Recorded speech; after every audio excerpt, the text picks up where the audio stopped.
Muchas gracias, presidente. Vamos a tratar de hacer algunos comentarios que complementen cosas que se han dicho, porque se han dicho muchas cosas muy interesantes en este bien merecido homenaje recordatorio a la figura de Pedro Figari, uno de esos uruguayos que vale la pena recordar y revisar, no solamente por sus aspectos multifacéticos, sino por la vigencia de algunos de sus postulados. En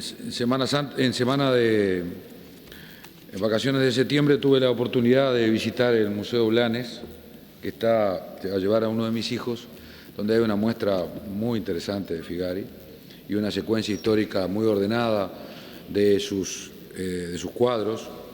Y ya de paso el aviso de que el Museo Blanes lo está atendiendo con particular atención en esta muestra especial sobre Figari.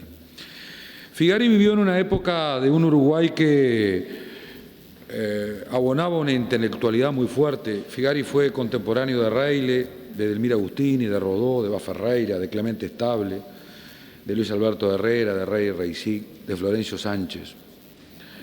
Con ellos convivió en un tiempo político muy fermental de la vida del Uruguay. Figari había nacido en 1861, fue muy poco tiempo contemporáneo de Varela, que murió 15 años después, que ya había puesto en marcha la reforma educativa y el Uruguay estaba en un proceso de transformación muy relevante de su estructura educativa. Y de Figari podemos recordar muchas facetas. A mí especialmente la del educador me atrae mucho. Y como recién escuchaba al senador Mieres, casi rememorando palabras de Ardau acerca de quien lo identifica como un verdadero reformador de una de las áreas de la vida educativa del país, digo, la misma relevancia que tuvo Figari para reconocer las cosas que nos decía sobre esa educación de artes y oficios definida en aquel momento y que él quería transformar en una cosa más vigorosa, más potente, podemos hoy decir fue una tarea pendiente, fue una tarea inconclusa. No pudo, no convenció, no le dio la vida o ese formidable intelecto que tenía para convencer a los suyos, a su tiempo, al gobierno que integraba, de las bondades de lo que él estaba pensando. Cuando el mundo venía trabajando ya en Europa se venía definiendo una metodología respecto al vínculo de las artes y la estética y el oficio muy fuerte. Fue un adelantado incomprendido, tuvo que renunciar e irse porque no pudo llevar adelante la reforma que había planteado. Y quizás esa tarea inconclusa nos llega hasta hoy. Hasta hoy podemos decir que tenemos todavía una tarea pendiente en la educación para el trabajo. En el libro que hizo el doctor Sanguinetti sobre la vida de Figari, hay un diálogo de Figari con Valle que es absolutamente formidable acerca de un momento histórico preciso y cómo allí se definió un rumbo en materia de la educación. ¿Cómo se explica? Don Pepe le dice Figari al presidente Valle: usted es demócrata, socialista, casi anarquista y pretende importar de cuajo aquí las culturas suntuosas del viejo mundo, cuando allá mismo se las considera causantes del cáncer del proletariado intelectual. Juzgue que aquí, analfabetos, según somos como productores, los resultados serán doblemente a deplorar. Y este relato se ajusta estrictamente a una carta que Figari, ya viejo, le envía a su nieto, al arquitecto Jorge Fayet, carta que inicia diciendo: voy a contarte algo que muy pocos saben, y como esto honra a tu abuelo, también te honra a ti. Y prosigue entonces su relato de la conversación con el presidente Valle. Me pidió tiempo para meditar y resolver, diciéndome que fuese a verlos unos días después. Yo, muy pobre en esos días en que había hecho la Vía Crucis, halagado además por la idea de prestar un importante servicio al país en el radio de mis predilecciones, no sabía cómo enderezar sin torcer mi conciencia, sabiendo el empuje y la tenacidad de Valle, y encontré esta argumentación. Vea, don Pepe, para demostrarle la inoportunidad de su plan de fundar academias, presidente Valle le decía que había que fundar academias y a partir de esa idea nacen los liceos departamentales. Valle, después de esto, después de esta discusión con Figari, termina fundando los liceos departamentales. Es decir, arrancó para el otro lado, para la educación académica. Le dice,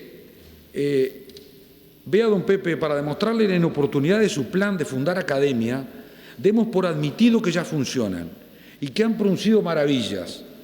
Tenemos 100 Velázquez, 100 Beethoven, 100 Rodenes, 100 Shakespeare. ¿Y qué hacemos con ellos?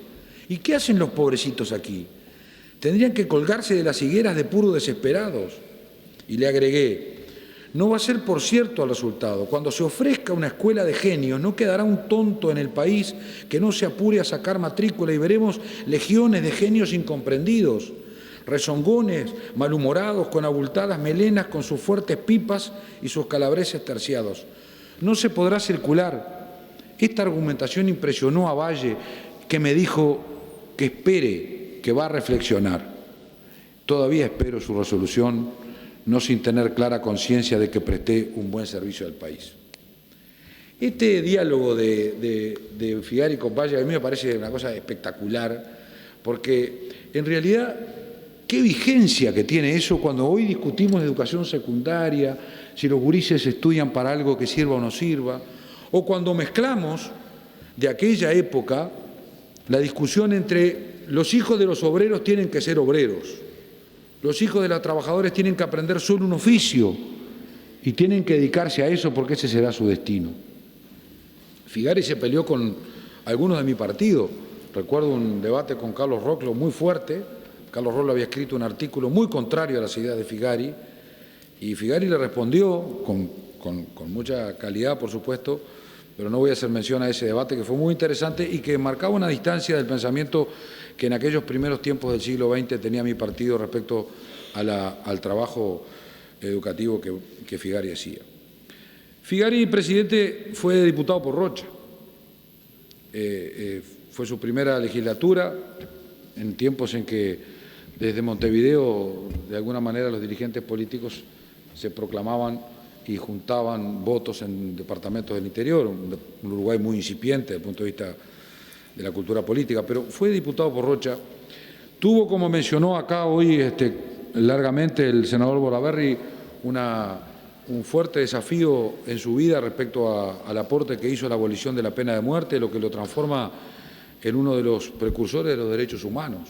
Si uno quiere buscar en el pasado histórico del Uruguay un defensor a ultranza de los derechos humanos fundamentales, encontrará en Figari un promotor que no fue el autor de la ley, pero sí fue el que dio una gran lucha política y una gran divulgación y puede adjudicársele perfectamente en casi ser el autor intelectual de esa iniciativa que tuvo el Uruguay tempranamente de abolir la pena de muerte. Y fíjese, aquí se mencionaba también, hoy día, en pleno siglo XXI, todavía se anda predicando por el mundo la posibilidad de abolir la pena de muerte en otros países y bastaría leer algunas de las cosas que dijo Figari sobre la pena de muerte en manos del Estado para aplicarlo a cualquier Estado moderno, cualquier Estado contemporáneo, que por muy desarrollado que esté y que sean, tienen aún vestigios de estas normas estatales tan reprobables como es la pena de muerte.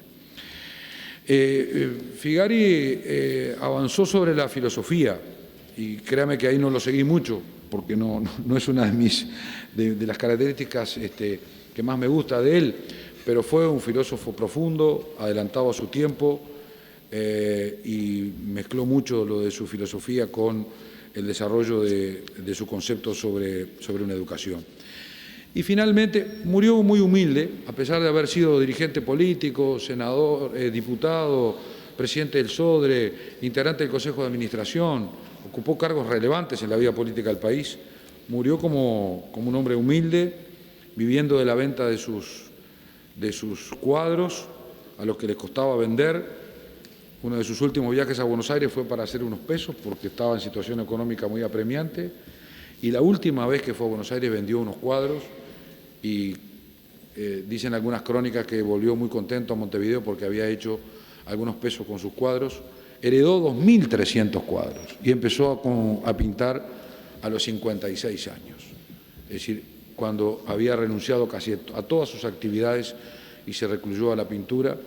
Fue un innovador, tuvo vínculos desde el punto de vista de la pintura con Gauguin, se lo puede considerar un postimpresionista, es uno de nuestros legados más importantes y sin duda uno de los artistas plásticos más grandes que ha dado la República, una figura digna de destacar, de los que tenemos que abrevar a menudo para salir a veces de nuestros debates y nuestras confusiones de este tiempo.